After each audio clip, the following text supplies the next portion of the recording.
Imagine standing atop the Templo Mayor as dawn ignites the Valley of Mexico. The air is thick with the scent of copal incense. Drums echo like a second heartbeat as a lone warrior priest lifts a jade blade to the sky. To outsiders, this moment is branded sheer barbarity. But to the Mexica, it is an act of cosmic maintenance, a repayment of debt that keeps the sun alight and the rains in motion.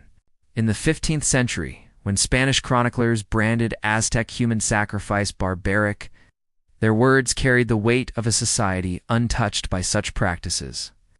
Their creation story served as a philosophical underpinning for their worldview. They observed how the jaguar gave birth every 2 or 3 years, how maize required periodic fallow, and how the sun's journey across the sky mirrored the agricultural cycle. In all of these instances, balance was key. Just as animals needed rest between pregnancies, the earth needed rest between harvests. Historians believe that these victims were often prisoners of war, a practice common to many cultures throughout history. But the Mexica took it a step further by imbuing the captives with divine significance. It was a reflection of a society grappling with the big questions, much like we do today. What do we owe the forces that sustain our world? How far will we go to pay that debt? This practice can be seen in the artwork that adorns the temples, where the gods are depicted with the features of both gods and captives. In these instances, the act of sacrifice wasn't just about appeasing the gods or restoring balance. It was about creating balance. By giving the conquered an opportunity to become something greater, the Mexica wove a narrative of inclusion into their empire's story. It was a way of saying, despite our differences, we are all part of the same story. And just as day needed night, summer needed winter. Human sacrifice, therefore, was a way to restore balance. When the gods' power waned, when the sun's journey appeared faltering, or when floods threatened to engulf the land, the Mexica appeased them through sacrifice. The narrative goes that long ago, the gods were dying. These records reveal how solar cycles dictated their calendars, how maize agriculture depended on seasonal balance, and how tribute networks funneled captives to the capital. By tracing these patterns, we see that far from being random, the timing of the rituals was precisely planned. Without offspring to carry on their bloodline, they bled themselves to birth humanity. In doing so, they made a pact. Just as the Mexica were sustained by the blood of their animal sacrifices, they in turn would ensure the gods' continued existence through regular offerings.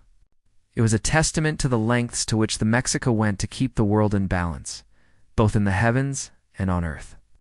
This worldview wasn't just a matter of faith, it was a way of understanding the natural world. Yet for the Mexica, the offering of a living heart was reciprocity, not cruelty. It was a contract binding heaven, earth, and empire. Captive warriors were chosen for the honor of personifying deities. Nobles asserted their legitimacy before thousands. And for the 20 million subjects of the Triple Alliance, it was a reminder of the empire's reach. Far from random slaughter, the ritual was precisely choreographed. Purification baths, ritual costumes that mirrored specific gods, procession up the pyramid's steep steps, the instant of offering, and finally, the communal feast that followed. Each sacrifice unfolded as political theater. Answer these questions.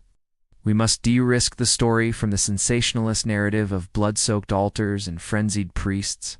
Instead, we must attend to the voices of those who participated, the Mexica people. But who were the victims? How were they chosen, and why were they sacrificed in such numbers? Over 300 years, the Mexica migrated from the arid shores of Lake Texcoco to the Valley of Mexico. The Mexica were deeply invested in deciphering patterns in nature to better understand their universe. The Mexica didn't keep written records, but centuries of painstaking research has pieced together a narrative from their codices, temple excavations, and even isotopic bone studies. For example, one codex hints at a 52-year ritual cycle during which a new victim was presented atop the Templo Mayor every year. Human sacrifice in the Aztec Empire was a carefully choreographed dance between tradition and change. Between the need to appease the gods and the desire to build an empire, as you pull away from the Templo Mayor, the cheers of the crowd echo in your ears. A reminder that this was not just a religious practice, but a social, political, and artistic spectacle.